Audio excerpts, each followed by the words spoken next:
ഇന്നത്തെ ഏറ്റവും പുതിയ വീഡിയോയിലേക്ക് ഇവർക്കും സ്വാഗതം. The greatest of all time ആ സിനിമയുടെ രണ്ടാം ദിവസത്തിലേക്ക് എത്തപ്പെട്ടിരിക്കുകയാണല്ലോ. ഇപ്പോഴത്തെ സിനിമയുടെ ആദ്യ ദിവസത്തെ ഓരോ മേഖലകളിലെയും ഡീറ്റെയിൽ കളക്ഷൻ പുറത്തു വന്നുകൊണ്ടിരിക്കുകയാണ്. വെങ്കട്ടപ്രഭുവിന്റെ സംവിധാനത്തിൽ വിജയ് നായകനെ എത്തിയ ആക്ഷൻ കൊമേഴ്ഷ്യൽ പക്ക എന്റർടൈനർ സിനിമയായിട്ട് തിയേറ്ററുകളിലേക്ക് എത്തിയ 100 കോടിയിലേറെ ആദ്യ ദിവസം തന്നെ വേൾഡ് വൈഡ് ഗ്രോസ് കളക്ഷൻ നേടിയെടുത്ത സിനിമയുടെ ആദ്യ ദിവസത്തെ കേരള കളക്ഷൻ എല്ലാം തന്നെ നേരത്തെ തന്നെ പുറത്തു വന്നതാണ്.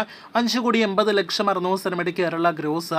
അതേസമയം ചിത്രത്തിന്റെ Tamil Nadu, Andhra Pradesh, Telangana, north Indian collection എല്ലാം തന്നെ പുറത്തു വരുമ്പോൾ അതിൽ ആദ്യമേ നോർത്ത് ഇന്ത്യൻ കളക്ഷനിലേക്ക് വരികയാണെങ്കിൽ തന്നെ സിനിമയ്ക്ക് ഹിന്ദി മേഖലകളിൽ ആദ്യ ദിവസം 2,80,00,000 നെറ്റ് കളക്ഷൻ നേടിയെടുക്കാനായിട്ട് കഴിഞ്ഞിരിക്കുകയാണ്. അതേസമയം 3,40,00,000 ഗ്രോസ് കളക്ഷനും നേടിയെടുക്കാനായിട്ട് കഴിഞ്ഞിരിക്കുകയാണ്. കൂടുതൽ പ്രേക്ഷകർക്ക് അറിവുള്ളതുപോലെ മൾട്ടിപ്ലക്സ് തിയേറ്ററുകളിൽ സിനിമയുടെ വേഗത്തിലുള്ള OTT റിലീസ് കാരണം ഗോട്ടിന്, വിജയ് ചിത്രത്തിന് നോർത്ത് ഇന്ത്യൻ മേഖലകളിൽ റിലീസ് ഇല്ല. എന്നിട്ടും ഈ പറഞ്ഞ 3,40,00,000 അവിടെ സിനിമ എത്തപ്പെട്ടിട്ടുണ്ടെങ്കിൽ അവിടുത്തെ പല ബോളിവുഡ് പ്രമുഖ നടന്മാരുടെ സിനിമകളൊന്നും തന്നെ എത്തപ്പെടാത്ത റേഞ്ചിലേക്ക് വിജയ് സിനിമയുടെ കളക്ഷൻ എത്തിയിട്ടുണ്ടെങ്കിൽ അത് വളരെ മികച്ച കളക്ഷൻ എന്ന് എടുത്തു പറയട്ടെ.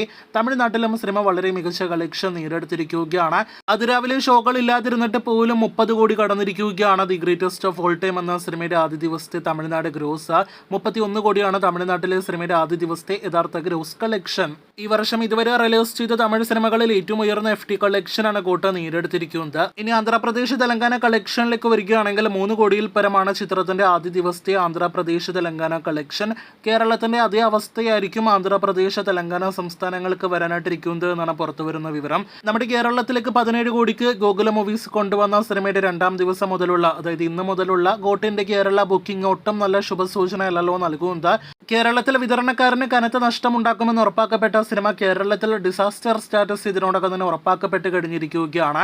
ഇപ്പോഴത്തെ ആന്ധ്രാപ്രദേശ്, തെലങ്കാന സംസ്ഥാനങ്ങളിലും സമാന സാഹചര്യമാണ് എന്നാണ് പുറത്തുവരുന്ന വിവരം. കേരളത്തിൽ സിനിമയ്ക്ക് നേടിയെടുക്കാൻ കഴിഞ്ഞ FT കളക്ഷൻ പോലും തെലുഗു സംസ്ഥാനങ്ങളിലെ ഗോട്ടിന് വന്നിട്ടില്ല. അതേസമയം ഏകദേശം 20 കോടിയിൽ പരം തിയേറ്റർ റൈറ്റ്സിനാണ് തെലുഗു സംസ്ഥാനങ്ങളിലേക്ക് സിനിമയുടെ വിതരണാവകാശം പോയത്. 40 കോടി രൂപയ്ക്ക് മുകളിലാണ് ബ്രേക്ക് ഇവൻ പോയിന്റ്. അപ്പോൾ കേരളത്തിൽ ഇതുപോലെ സിനിമ അവിടെ ഡിസാസ്റ്റർ സ്റ്റാറ്റസ് ഇപ്പോൾ തന്നെ ഉറപ്പിക്കുന്നു എന്നാണ് നാം മനസ്സിലാക്കുന്നത്. എന്തായാലും കാത്തിരിക്കൂ ഗോട്ടിന്റെ വരും ദിന കൂടുതൽ ബോക്സ് ഓഫീസ് റിപ്പോർട്ടുകൾക്ക്.